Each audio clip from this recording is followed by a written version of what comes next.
Collaboration means so many things in so many different settings, and so commonly in wound care it's that healing or that better outcome for our patients so they can live their best lives. Welcome to Beyond the Wound, your source of leading voices for healing people. My name is Tanya O'Hara, and you were just listening to Peta Tehan, our guest for today's episode. Peta is a practicing podiatrist and an academic with more than 16 years of experience. Her academic work focuses on investigating early and accurate identification of the presence of arterial disease in people with diabetes and assessing factors contributing to wound chronicity in people with diabetic ulceration, including dietary intake. Peta is a lecturer in the Master of Wound Care program and an honorary senior lecturer at the University of Newcastle. Today I spoke with Peta about her experience as a clinical podiatrist in caring for people with wounds and shared insights about the benefit of an effective partnership. Peta is very knowledgeable in this area.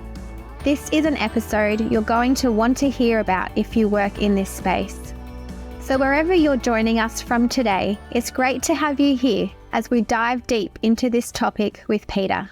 Peta, it's great to have you here with me today to talk around industry and clinician partnership, which is fundamentally about the collaboration and innovation, I guess, as a way to improve quality of care, ultimately by partnering towards a common goal, which is adding that true value for patients by a meaningful impact on a patient's quality of life. So if we begin by removing industry and clinician partnership for a moment and talk about collaboration in general, what does an effective collaboration look like and result in? Yeah, that's a really great question. And I think collaboration means so many things in so many different settings. And what it essentially means to me is working together for a common goal. And so commonly in wound care, it's that healing or that better outcome for our patients so they can live their best life. I think in essence, it's about building relationships and having trust and those conversations, those open, transparent, like two-way conversations about that end goal and how we can work together to get there. We also collaborate commonly in research.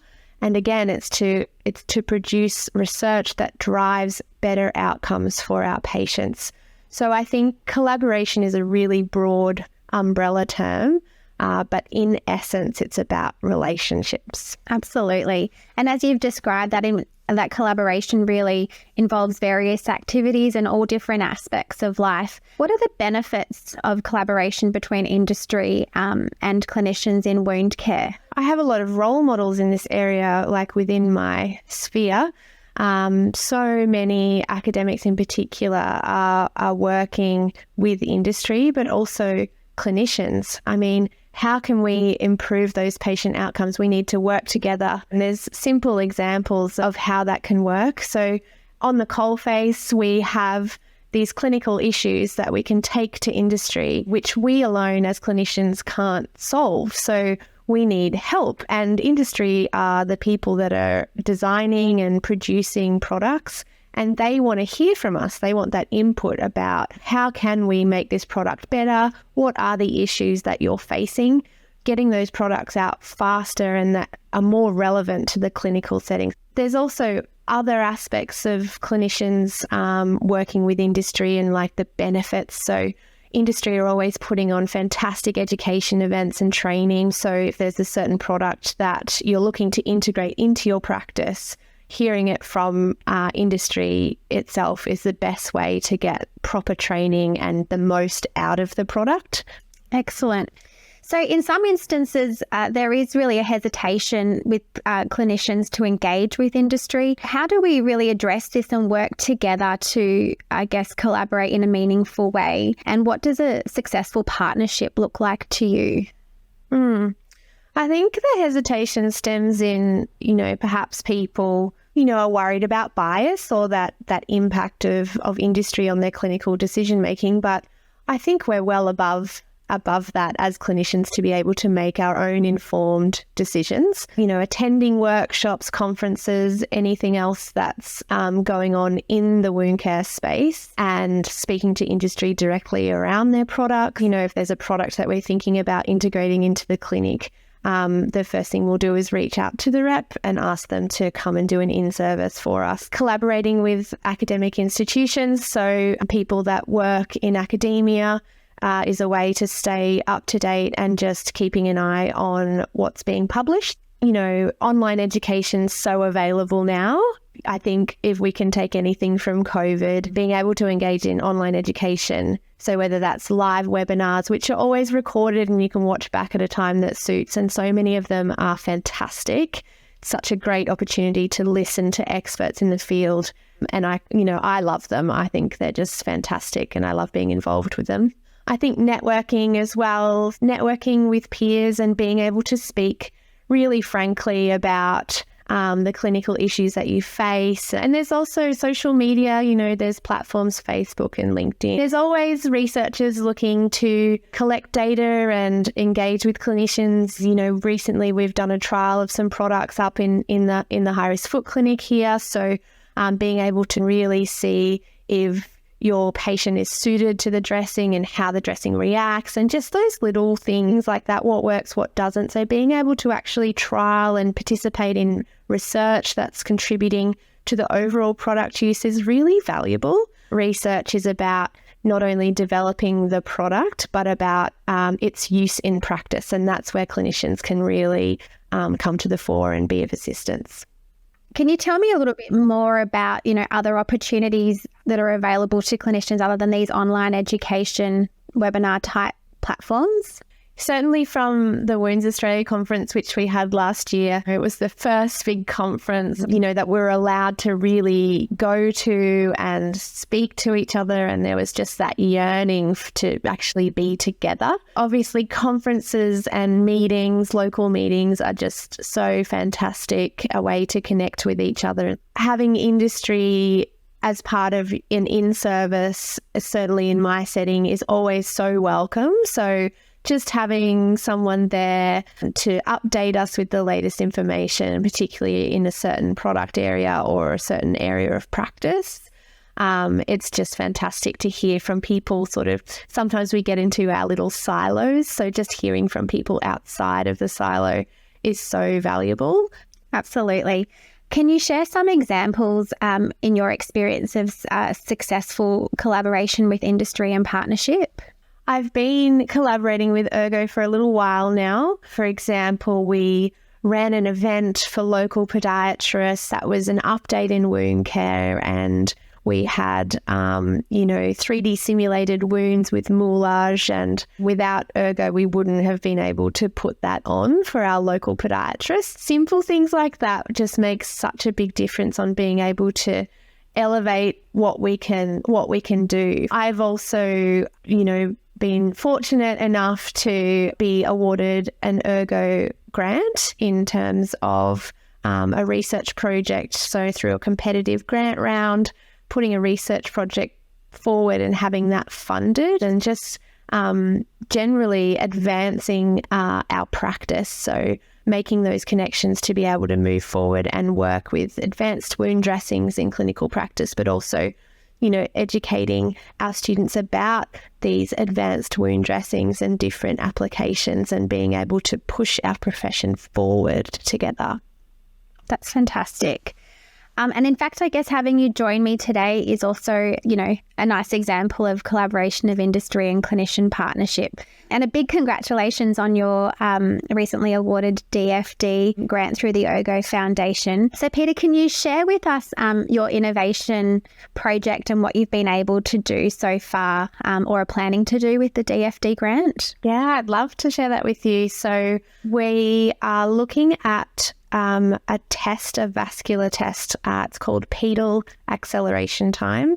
And essentially it is looking at Doppler ultrasound measures within the foot itself to see if that can predict wound healing outcomes.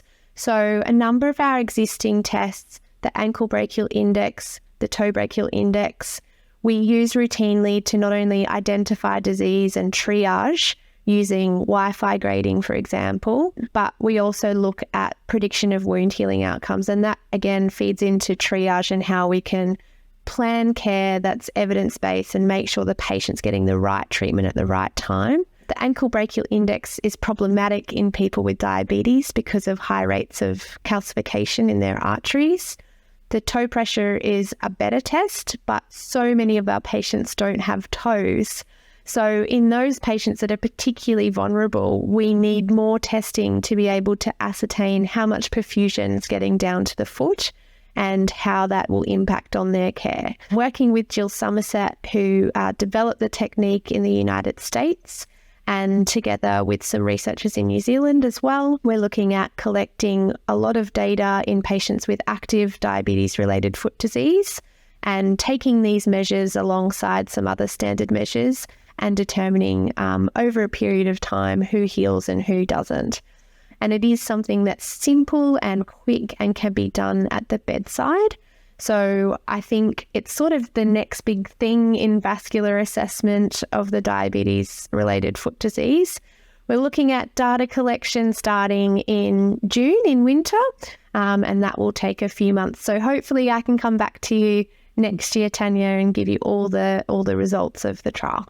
Oh, it sounds wonderful and so exciting. In one of our previous podcasts, Peter, I spoke with Hayley Ryan about some of the disparities in rural and remote regions. Can you tell me a little bit more about how industry and clinician partnerships in wound care can help address some of these accessibility and equity, I guess, in healthcare?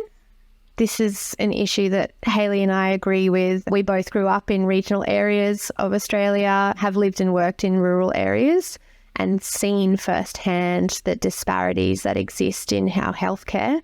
So it's utilising technology, potentially telehealth, and I know that there's wound care services that are offered via telehealth across the country. Obviously, you can't debride a wound via telehealth, but you can work together with the clinician at the other end to develop strategies to move that patient forward. How do you use the DFA guidelines in your current practice as a clinician? What I found particularly useful in these local guidelines was the information about Aboriginal and Torres Strait Islander people and how we can better care for these people and get better outcomes and working with Aboriginal and Torres Strait Islander people. I really liked how the guidelines set up the vascular assessment guidelines and triaging pathway and the need for intervention and when. So it was very clear. So it's just those little prompts,